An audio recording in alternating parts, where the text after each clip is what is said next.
આગળ સમાચારમાં વાત કરીએ તો જામનગરથી સમાચાર પ્રાપ્ત થયા છે। જામનગરના લાલપુરમાં દારૂ ઝડપાયો છે। સમગ્ર મામલે તપાસનો દોર શરૂ કરવામાં આવ્યો તો કહી શકાય કે 166 નંગ ઇંગ્લિશ દારૂની બોટલ કબજે કરવામાં આવી।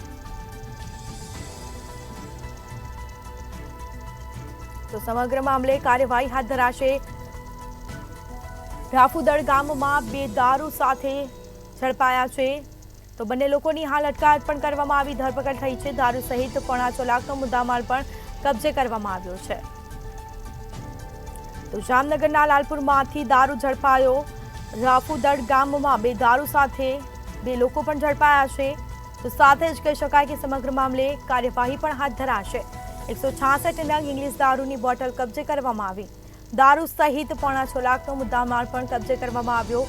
સમગ્ર મામલે કાર્યવાહી હાથ ધરાશે તો પૂછપરછ હાથ ધરાશે। આ દારૂ ક્યાંથી લાવવામાં આવ્યો છે તે અંગે હાલ પોલીસે તપાસનો દોર શરૂ કર્યો છે। જામનગરના લાલપુરમાંથી દારૂ ઝડપાયો તો ઇંગ્લિશ દારૂની બોટલ કબજે કરી તમામ મુદ્દામાલ કબજે કરવામાં આવ્યા છે। બે લોકોની અટકાયત પણ કરવામાં આવી છે।